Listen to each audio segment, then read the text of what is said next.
Salut à tous et bienvenue dans cette vidéo. Vous vous souvenez sûrement de cette espèce de toaster pour disque dur, comme certains l'ont appelé dans les commentaires, cette espèce de chose qui permet en gros d'utiliser en externe des disques durs temporairement quoi sur une base, qui me sert énormément étant donné que c'est très pratique pour par exemple sauvegarder des disques durs internes sur des ordinateurs qui ne marchent plus, ce genre de truc. Et cette chose là marche très bien et elle était faite par la marque Inatech. Étant donné que ça fonctionne bien et que dans l'USB 3 bah j'ai pas assez de recul pour connaître toutes les bonnes marques qui existent, eh bien je me suis dit que autant retenter l'aventure et voir ce qu'ils peuvent faire d'autre et voir ce qu'ils peuvent faire d'autre si c'est bien ou non. Donc voici un hub USB 3 qui a la particularité, parce qu'un hub USB 3 c'est pas forcément ce qu'il y a de plus génial à vous montrer, etc. Non, celui-là il a la particularité assez étonnante, un truc que j'avais jamais vu, d'avoir une prise Ethernet, gigabit Ethernet même, à l'autre bout. C'est-à-dire gigabit Ethernet, ça veut dire la vitesse, comment dire, l'Ethernet a plusieurs normes, et le Fast Ethernet c'est la version qui va à peu près 12 MO par seconde maximum. Le gigabit Ethernet va environ à 112 MO par seconde maximum, ce qui est quand même beaucoup mieux, et c'est en gros la norme utilisée par les nouvelles box Internet, et ce qui peut être utile pour votre réseau local par exemple. Si vous avez par exemple un NAS ou ce genre de truc, eh bien ça peut être vachement utile d'avoir un port gigabit Ethernet sur votre ordinateur pour pouvoir transférer tout simplement des données plus rapidement et avoir aussi des latences plus faibles. Et donc le gigabit Ethernet ça peut s'ajouter bien entendu via une carte PCI Express, ce genre de truc, mais si c'est un ordinateur portable, le seul moyen c'est de passer par l'USB, et en l'occurrence par l'USB 3. Alors si un ordinateur portable a l'USB 3, très souvent il a aussi le gigabit Ethernet intégré, donc du coup c'est rare d'avoir forcément besoin de ça. Par contre, ça peut être vachement utile si, comme vous le voyez, vous avez plusieurs trucs en USB, que ce soit en USB 3 ou en USB 2, parce que c'est rétrocompatible. Encore une fois, je vois que le câble est vachement épais, vachement bien. Donc si vous avez un ordinateur portable, par exemple, qui a l'USB 3, mais pas forcément avoir besoin de l'USB 3, hein, mais si il a par exemple l'USB 3 et que vous avez plusieurs périphériques branchés dessus, que vous utilisez seulement chez vous, eh bien vous pouvez brancher par exemple une souris, votre disque dur USB, votre imprimante, et ensuite le réseau à cet endroit-là, ce qui fait que vous pouvez avoir accès à tout ça tout simplement à une seule prise, tout simplement en branchant une seule prise dès que vous êtes chez vous. Paf, vous branchez cette prise, c'est bon, plutôt que d'avoir besoin de brancher des tonnes et des tonnes de périphériques sur vos différentes prises USB, ce qui peut être assez chiant à faire, hein, ça je peux vous le dire, étant donné que chez moi c'est comme ça que je fais actuellement, et bah ce truc là va me permettre de ne plus avoir besoin de faire ça. Donc le gigabit Ethernet, pour en profiter à son plein potentiel, il faut obligatoirement avoir l'USB 3, étant donné que l'USB 3 a un débit supérieur au gigabit Ethernet. Donc du coup, il n'y a aucun problème. Vous pouvez même utiliser un disque dur et le gigabit Ethernet sur ce truc-là, le tout en même temps, sans que ça limite l'un ou l'autre.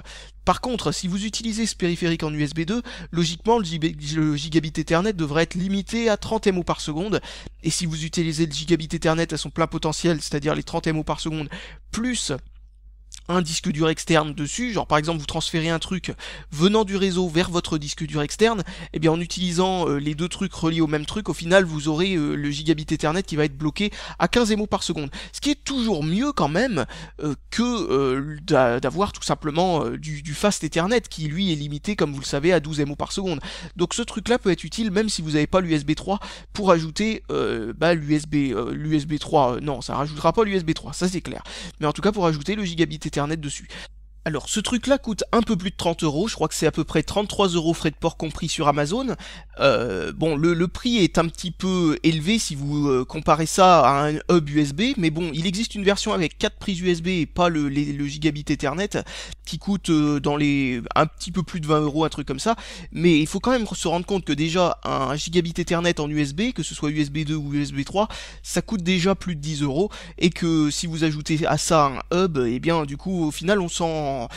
Eh bien, moi, si j'ai pris ce truc-là, c'est tout simplement parce qu'on s'y retrouve au niveau du prix. Au contraire, c'est un peu moins cher que d'avoir un hub et un convertisseur USB vers prise réseau, quoi, séparément. Sauf si vous prenez, bien entendu, un hub USB 2 et un convertisseur USB vers port réseau Fast Ethernet, c'est-à-dire non gigabit Ethernet, là ça coûte juste rien du tout. Comme je vous l'ai dit, les périphériques USB 2 maintenant coûtent plus rien du tout, et c'est tout simplement parce que l'USB 3 est en train de commencer à rendre l'USB 2 complètement obsolète. Alors au niveau de la qualité de fabrication, on sent déjà bien que c'est du plastique de bonne qualité, hein, déjà c'est pas le genre de truc qu'on achète sur eBay pour 2 euros, qui en gros quand on appuie dessus il y a le plastique qui grince ou ce genre de truc. Déjà c'est plutôt pas mal à ce niveau-là. J'ai pas encore testé les prises et les débits etc, mais ça vient pour la suite de la vidéo. En tout cas au niveau de l'apparence pour l'instant c'est particulièrement excellent.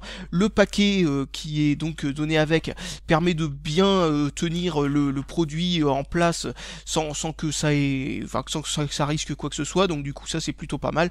Encore une fois le truc qu'on comprend rien, le manuel d'instruction qui est en anglais mais on n'en a pas besoin.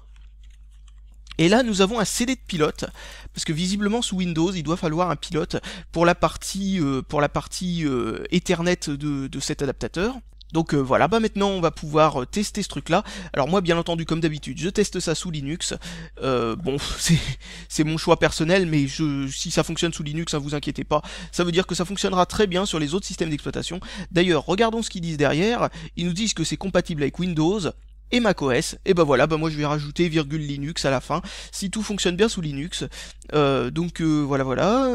Qu'est-ce qu'il y a d'autre dessus? Tout simplement, on nous dit à quoi sert de tout ce genre de truc. Il y a même marqué que c'est compatible avec des versions inférieures à l'USB 2, c'est-à-dire en gros l'USB 1.1 devrait fonctionner pour ce genre de truc. Malgré tout, cet adaptateur-là ne sert à rien du tout si vous avez seulement l'USB 1.1, parce que déjà premièrement, avec du USB 2 ça va, hein, si vous avez seulement de l'USB 2, ça a quand même une utilité étant donné, comme je vous l'ai dit, la partie réseau gigabit Ethernet vous permettra d'avoir, si vous n'avez pas intégré à votre ordinateur déjà un port gigabit Ethernet, d'avoir un port gigabit Ethernet, certes un peu bridé, mais qui sera tout de même mieux que si vous utilisez un adaptateur simplement fast Ethernet vers USB. Malgré tout, cette partie hub USB 3 vous fera que un hub USB 2, quoi. Donc il n'y a pas de différence entre acheter un hub USB 2 si vous êtes coincé au hub USB 2. Enfin, en gros, je pense que j'ai plus rien de spécial à vous dire pour cette présentation.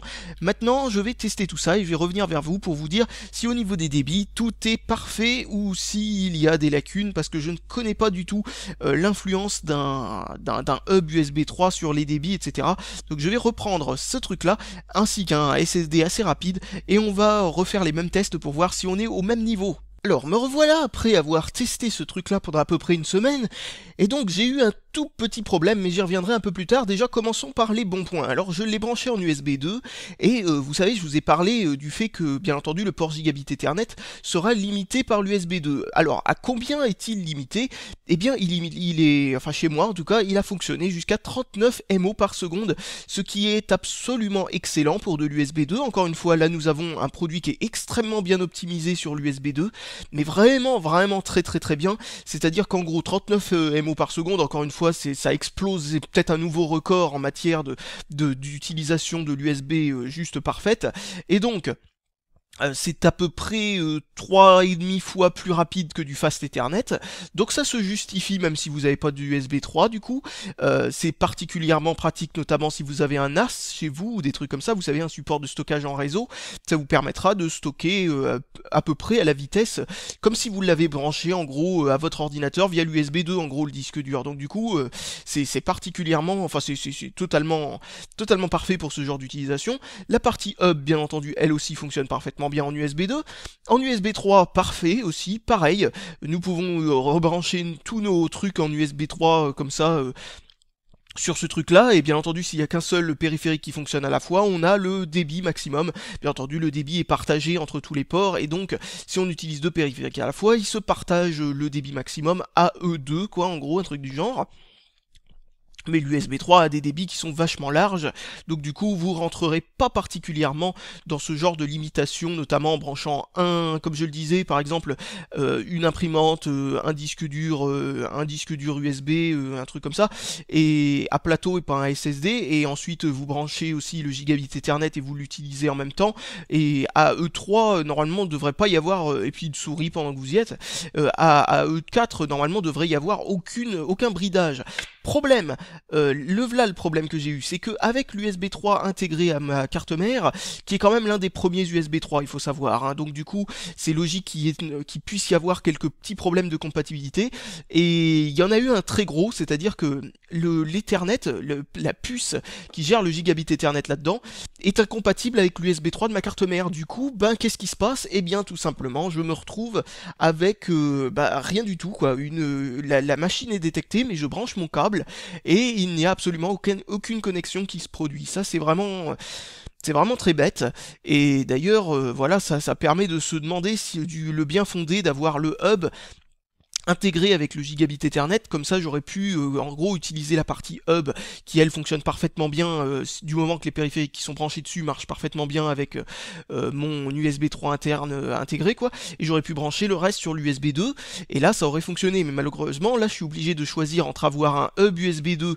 qui fait Ethernet ou un hub USB 3 qui fait pas Ethernet, et ça c'est le problème. Malgré tout, avec de l'USB 3 qui fonctionne bien comme celui-là, qui était donc dans un truc pas cher que vous pouvez trouver en Chine, qui permet d'ajouter des ports USB 2 en façade en utilisant un adaptateur PCI Express, c'est-à-dire qu'il n'utilise pas le même USB 3 que celui qui est intégré à la carte mère, mais apporte son propre contrôleur USB 3.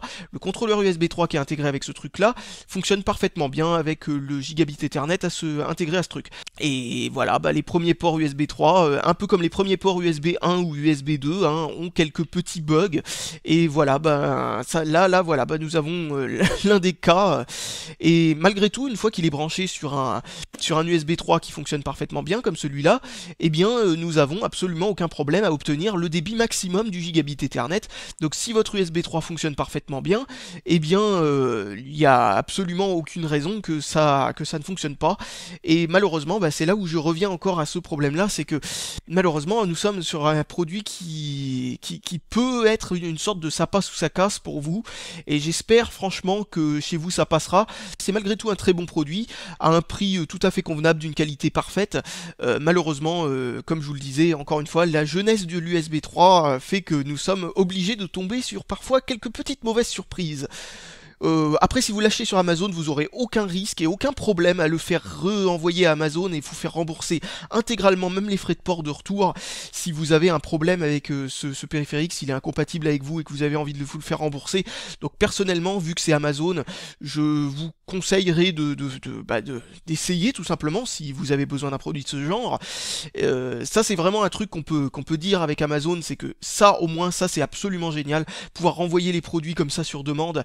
Eux au moins ils ne marchent pas à pieds joints dans le droit de rétractation que l'on a en France, qui normalement devrait être obligatoire pour toutes les entreprises qui vendent des trucs en ligne. C'est-à-dire que si on n'est pas satisfait d'un produit pendant la semaine auquel vous l'avez acheté, logiquement vous êtes obligé, ils sont obligés de vous fournir ça, c'est-à-dire le remboursement complet si vous renvoyez le produit à nouveau chez eux. Mais Amazon va plus loin, ils vous remboursent même les frais de port de retour, et ils vont encore plus loin que ça, ils vous donnent 1 mois pour le faire. Donc personnellement je vous dis, n'ayez aucune crainte à acheter des produits USB 3 sur Amazon, que ce soit celui-ci ou un autre, si vous avez des petits problèmes de compatibilité après. Donc voilà, je pense que j'ai plus rien de spécial à dire, donc je vous dis salut à tous et à la prochaine, et on se retrouve sûrement pour un autre produit, mais cette fois-ci pas USB.